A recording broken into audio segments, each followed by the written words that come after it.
Hello बच्चों, Gangwar institute for class 11 and 12 channel पे आप सभी का स्वागत है। मैं हूं डॉक्टर हरिओम गंगवार और बेटा इस चैनल पे लगातार हम क्रैश कोर्स को अपलोड कर रहे हैं। तो इस क्रैश कोर्स को आप देख भी रहे होंगे। अगर आपके कोई सजेशन है तो कमेंट में आप दे सकते हैं। चैनल पे आप नए तो चैनल को सब्सक्राइब जरूर करें, अपने दोस्तों के साथ शेयर जरूर करें। तो चलिए शुरुआत करते हैं आज के टॉपिक की।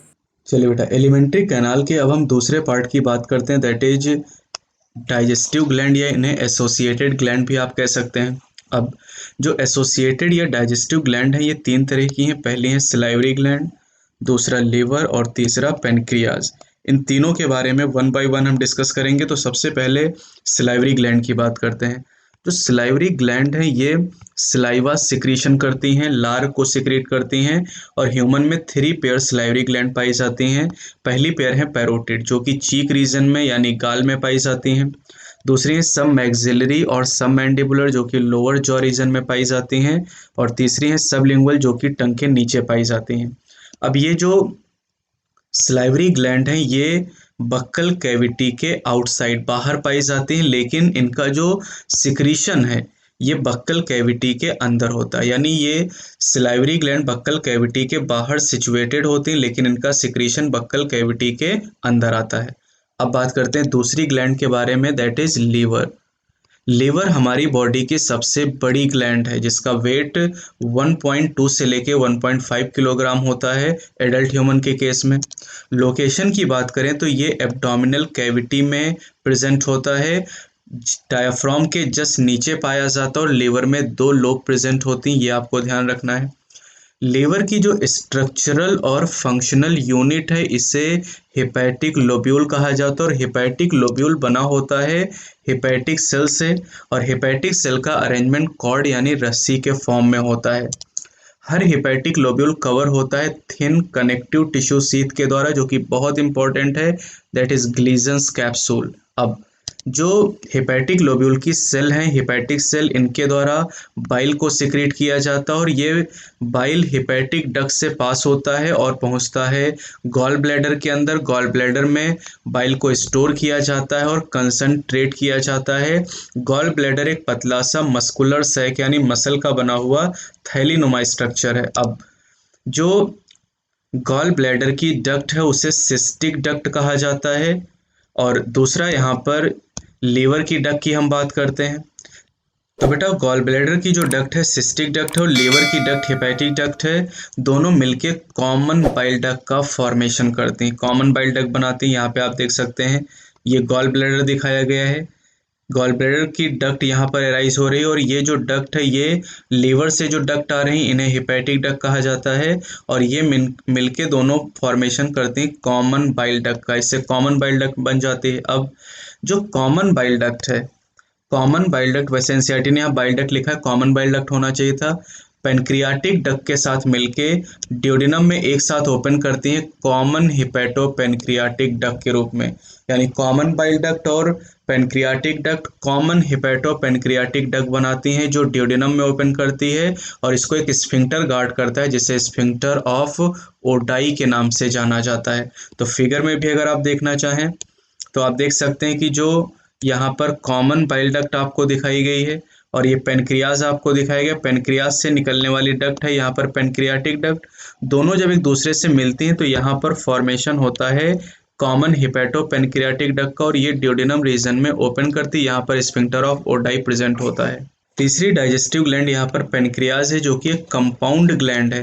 कंपाउंड का मतलब इसमें एक्सोक्राइन और एंडोक्राइन दोनों तरह के पार्ट होते हैं। और ये पेनक्रियाज सिचुएटेड होता है सी शेप ड्यूडेनम की लिम्ब के बीच में पाया जाता है। जो पेनक्रियाज का एक्सोक्राइन पार्ट है, ये एक्सोक्राइन पोर्शन सिक्रीट करता है एल्कलाइन पेनक्रियाटिक जो, जिसमें एंजाइम पाए जाते हैं, और यही एंजाइम डाइजेशन में मदद करते हैं। जबकि पेनक्रियाज का जो एंडोक्राइन पोर्शन होता है ये हार्मोन को सिक्रीट करता है। दो मेन हार्मोन यहाँ से निकलते हैं, इंसुलिन एंड ग्लूकागॉन, जिसके बारे में ह्यूमन फिजियोलॉजी के आखिरी चैप्टर में हम डिस्कस करेंगे। तो बेटा यहाँ पर हमने डाइजेस्टिव सिस्टम को पढ़ा, अब हम पढ़ेंगे डाइजेस्टिव सिस्टम में फूड के डाइजेशन के बारे में। डाइजेशन का जो प्रोसेस है ये दो तरीके से पूरा होता है, एक मैकेनिकल और एक केमिकल या बायोकेमिकल प्रोसेस। अब बेटा यहाँ पर ये ध्यान रखिएगा कि मैकेनिकल और जो केमिकल प्रोसेस हैं डाइजेशन की, इनकी शुरुआत बक्कल कैविटी से हो जाती है। बक्कल कैविटी दो मुख्य काम करता है, एक तो मैस्टिकेशन ऑफ फूड यानी खाने को चबाने का काम, दूसरा फैसिलिटेशन ऑफ स्वैलोविंग यानी खाने को निगलने में मदद करना। जब बक्कल कैविटी में हम खाने को चबाते हैं तो उसके साथ सलाइवा मिक्स होता है और इससे खाने को हम आसानी से निगल सकते हैं। सलाइवा की मदद से जो टीथ और टंग होते हैं ये फूड को मैस्टिकेट करते हैं और मैस्टिकेट करने के बाद जो फूड है ये सलाइवा के साथ पूरी तरीके से मिक्स हो जाता है। सलाइवा में जो म्यूकस पाया जाता है ये फूड को लुब्रिकेट करता है, चिकना बनाता है खाने को, और जो मैस्टिकेटेड फूड पार्टिकल उनको आपस में चिपका देता है। जब सारे फूड पार्टिकल आपस में चिपक जाते हैं तो इससे बोलस का फॉर्मेशन होता है, यानी जब हम खाने को चबाते हैं तो उसके साथ सलाइवा मिक्स हो जाता है और खाने की जो लुगदी बनती है उसे बोलस के नाम से जाना जाता है। अब ये जो बोलस है इसे बोलस का फॉर्मेशन बक्कल कैविटी में हुआ, अब इसे फेरिंग्स में भेज दिया जाता है और फेरिंग्स के बाद ये इसोफेगस में चला जाता है स्वैलोविंग या डिग्लूटिशन के द्वारा, जिसे आप कहते हैं खाना निगलना। तो खाना निगलने का मतलब है खाना फेरिंग्स से इसोफेगस में जा रहा है। अब इसोफेगस में मस्कुलर कॉन्ट्रैक्शन होते हैं जिसे पेरिस्टेल्सिस कहा जाता है और पेरिस्टेल्सिस के द्वारा जो फूड है बोलस है ये इसोफेगस में नीचे की तरफ पास होता है और फिर गैस्ट्रो इसोफेजियल स्फिंक्टर से होता हुआ खाना स्टमक के अंदर पहुंच जाता है। अब बेटा सबसे पहले आप ये जान लीजिए कि डाइजेशन में कौन कौन से जूस हैं जो मदद करते हैं। एक तो सलाइवा हो गया जिसे सलाइवरी जूस भी कहा जाता है, दूसरा गैस्ट्रिक जूस हो गया, तीसरा बाइल जूस हो गया, चौथा पेनक्रियाटिक जूस हो गया और पांचवा इंटेस्टाइनल जूस हो गया। तो ये 5 जूस मिलके डाइजेशन करेंगे। डाइजेशन कहाँ कहाँ पे होगा? बक्कल कैविटी में होगा, स्टमक में होगा और स्मॉल इंटेस्टाइन के अंदर होगा। तो चलिए शुरुआत करते हैं पहले जूस यानी सलाइवा से। सलाइवा का सिक्रीशन आप जानते हैं सलाइवरी ग्लैंड करती हैं और ये सिक्रीशन बक्कल कैविटी में आता है। सलाइवा के अंदर इलेक्ट्रोलाइट होते हैं जैसे सोडियम, पोटेशियम, क्लोराइड और बाइकार्बोनेट, और यहाँ पर एंजाइम पाए जाते हैं सलाइवरी एमाइलेज और लाइसोजाइम एंजाइम। बक्कल कैविटी में डाइजेशन का केमिकल प्रोसेस स्टार्ट होता है हाइड्रोलिटिक एक्शन की वजह से, जो सलाइवरी एमाइलेज एंजाइम है इसके द्वारा। तो salivary amylase enzyme carbohydrate splitting enzyme है, ये कार्बोहाइड्रेट को डाइजेस्ट करने वाला एंजाइम है और इसके द्वारा केमिकल प्रोसेस डाइजेशन का बक्कल कैविटी में स्टार्ट हो जाता है।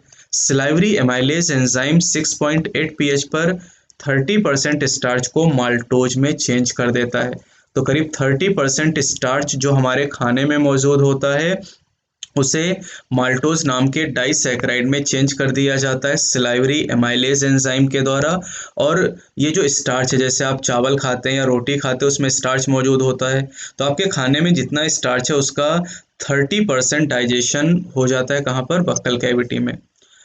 जो लाइसोजाइम पाया जाता है सलाइवा में ये एक एंटीबैक्टीरियल एजेंट है और ये इन्फेक्शन को रोकने का काम करता है।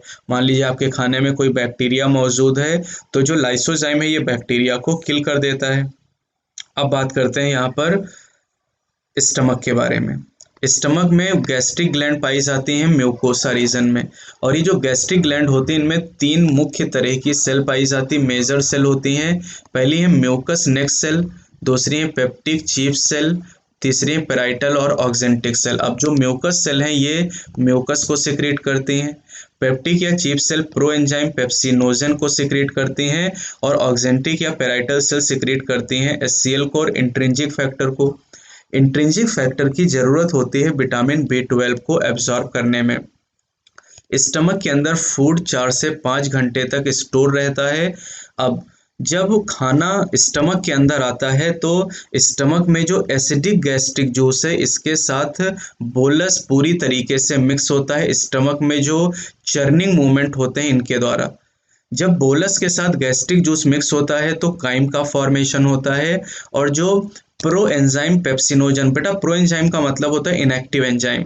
जब ये प्रो एंजाइम पेप्सिनोजन एचसीएल के संपर्क में आता है तो ये एक्टिव एंजाइम पेप्सिन में चेंज हो जाता है और ये पेप्सिन प्रोटियोलिटिक एंजाइम है स्टमक का। प्रोटियोलिटिक उसे कहते हैं जो प्रोटीन को डाइजेस्ट करता है। अब ये पेप्सिन क्या करता है?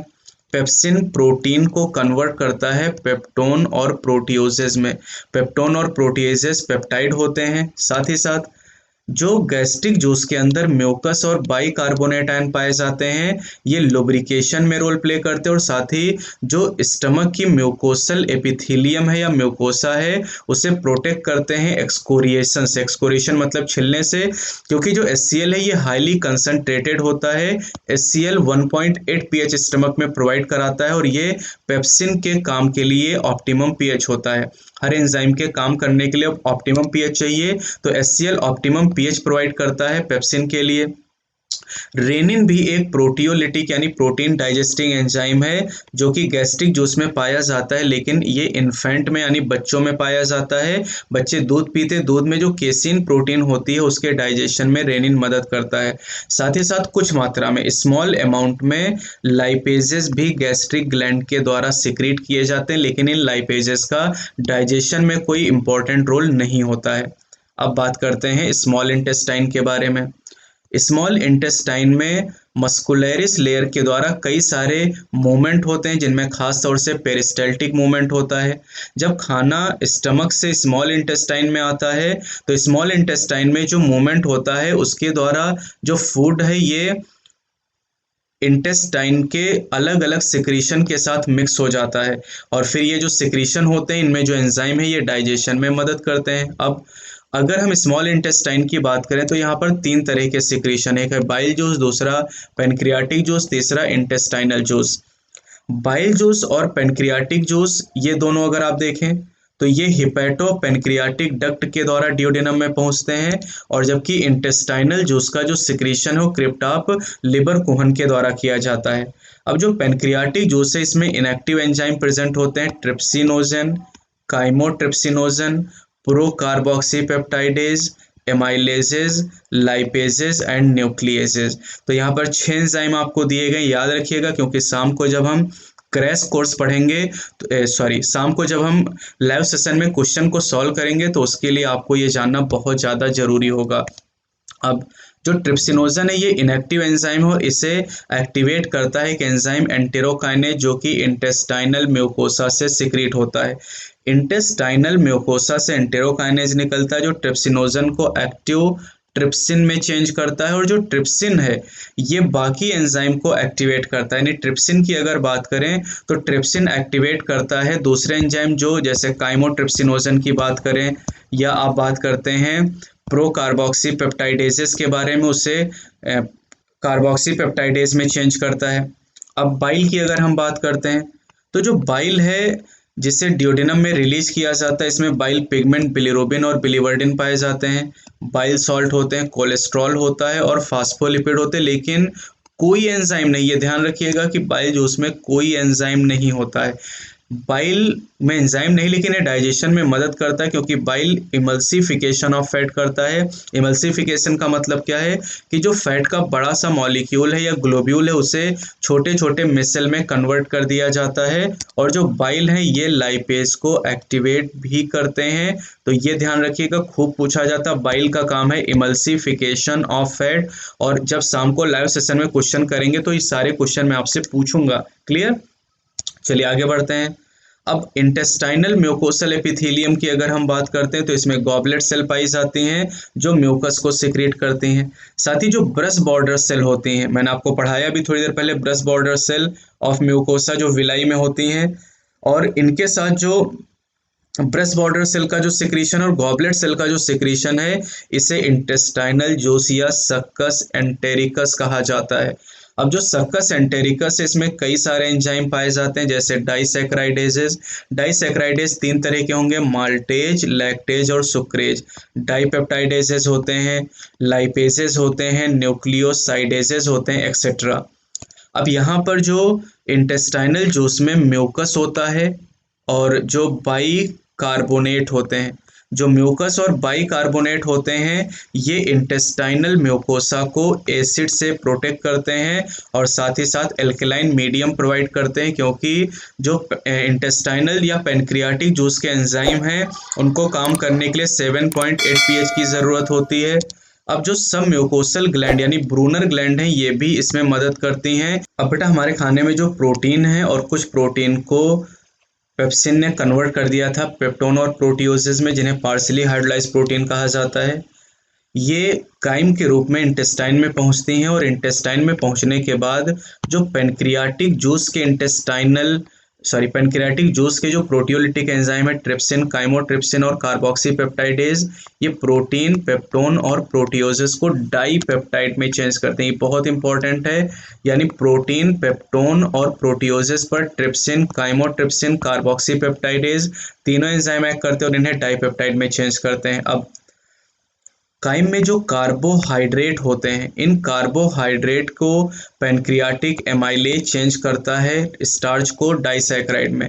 आपने देखा था कि 30% स्टार्च का डाइजेशन माल्टोज में हो गया था बक्कल कैविटी में, और बाकी जो 70% बचा हुआ है उसका ड्यूडेनम रीजन, ये जो आप पढ़ रहे हैं ये स्मॉल इंटेस्टाइन के ड्यूडेनम रीजन में चल रहा है। 70% स्टार्च माल्टोज में चेंज हो जाती है, कहाँ पर, या पैनक्रियाटिक एमाइलेज के द्वारा स्मॉल इंटेस्टाइन में। अब बात करते हैं फैट के बारे में। तो फैट को लाइपेज तोड़ता है और इन्हें पहले डाइग्लिसराइड में चेंज करता है और फिर मोनोग्लिसराइड में, और इसमें बाइल इमल्सिफिकेशन में मदद करती हैं। तो फैट की अगर बात करें, फैट को लाइपेज पहले डाइग्लिसराइड में और फिर मोनोग्लिसराइड में चेंज करता है। हमारे खाने में जो न्यूक्लिक एसिड होते हैं उनके ऊपर न्यूक्लियस एंजाइम एक्ट करते हैं। न्यूक्लियस एंजाइम पैनक्रियाटिक जूस में पाए जाते हैं। तो आप देखिए न्यूक्लियसेस एंजाइम जो यहाँ पर हैं ये न्यूक्लिक एसिड को न्यूक्लियोटाइड में चेंज करते हैं और फिर न्यूक्लियोटाइड को न्यूक्लियोटाइडेज एंजाइम न्यूक्लियोसाइड में चेंज कर देते हैं।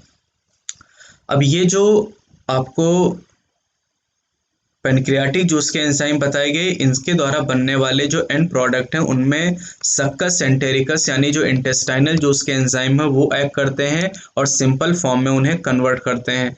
तो चलिए देखते हैं। ये चीज़ यहाँ पर और ध्यान रखिएगा कि ये जो डाइजेशन चल रहा है ये इंटेस्टाइन में चल रहा है और ये म्यूकोसल एपिथेलियल सेल के सबसे क्लोज है, क्योंकि ल्यूमेन के अंदर डाइजेशन होता है और ल्यूमेन के सबसे नज़दीक जो लेयर होती है एलिमेंट्री कैनाल की वो म्यूकोसा होती है। अब आप देखिए इंटेस्टाइनल जूस में जो डाइपेप्टाइडेजेस हैं ये डाइपेप्टाइड को अमीनो एसिड में चेंज करते हैं और अमीनो एसिड प्रोटीन की सबसे सिंपल फॉर्म है, यानी प्रोटीन का डाइजेशन पूरा हो गया। क्योंकि डाइजेशन की डेफिनेशन आपने पढ़ी कि कॉम्प्लेक्स फूड सब्सटेंस को सिंपल एब्जॉर्बेबल फॉर्म में चेंज करना, तो अमीनो एसिड सबसे सिंपल फॉर्म है प्रोटीन की।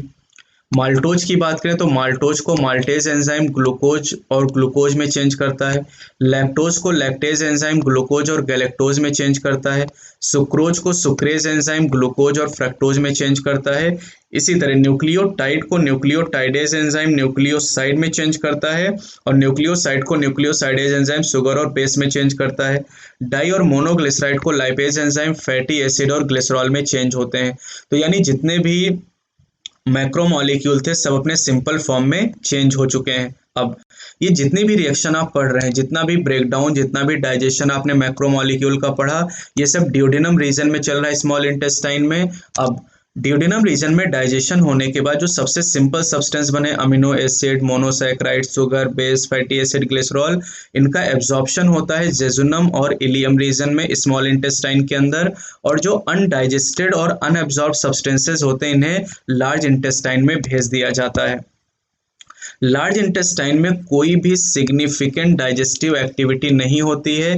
लार्ज इंटेस्टाइन के दो मेजर फंक्शन है जो आपको ध्यान रखने, पहला absorption of water, mineral and certain drug, ये काम एक याद रखना है। दूसरा सिक्रीशन ऑफ म्यूकस, जो म्यूकस है ये वेस्ट पार्टिकल को आपस में चिपकाता है जिससे फिसिस का फॉर्मेशन होता है और साथ ही म्यूकस लुब्रिकेशन का काम करता है ताकि फिसिज आसानी से पास हो सके।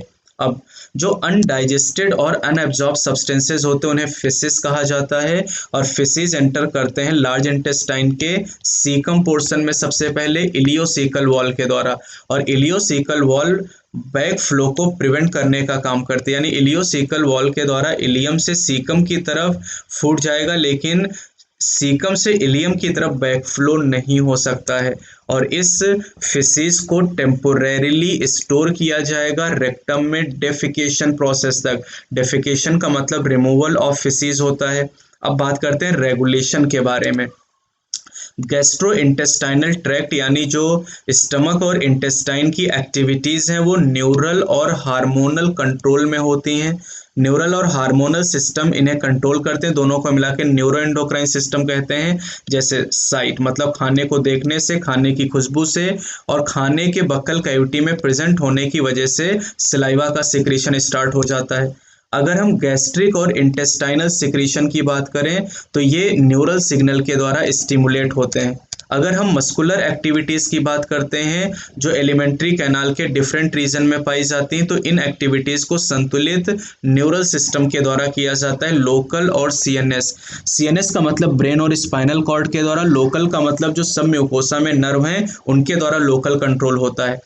इसी तरह हार्मोनल कंट्रोल की अगर बात की जाए तो हार्मोनल कंट्रोल जो होता है ये डाइजेस्टिव जूस को सिक्रीट करने को कंट्रोल करता है और ये लोकल हार्मोन के द्वारा कंट्रोल किया जाता है। लोकल हार्मोन उन्हें कहते हैं जो जहाँ पे सिक्रीट होते हैं वहीं पे अपना काम करते हैं।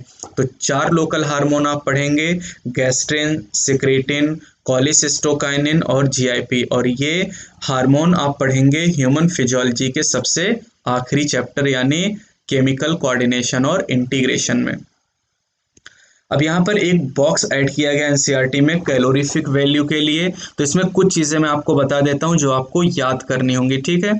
बाकी आप फिजिक्स और केमिस्ट्री में इसके बारे में पढ़ते ही होंगे, तो चलिए मैं आपको बताता हूँ कि कौन कौन सी चीज़ें आपको याद करनी है। एक तो आपको यहाँ पर याद करनी है gross calorific values of carbohydrate, protein, fat. Carbohydrate के लिए gross calorific value 4.1 kilo calorie पर ग्राम, प्रोटीन के लिए 5.65 किलो कैलोरी पर ग्राम और फैट के लिए 9.45 किलो कैलोरी पर ग्राम है। यानी फैट के लिए सबसे ज़्यादा है कैलोरीफिक वैल्यू और कार्बोहाइड्रेट के लिए सबसे कम है। दूसरा यहाँ पर आपको याद करना है physiological values. Physiologic value carbohydrate के लिए 4, प्रोटीन के लिए 4 और फैट के लिए 9 होती हैं, तो ये वैल्यू आप जरूर यहाँ पर ध्यान रखिएगा।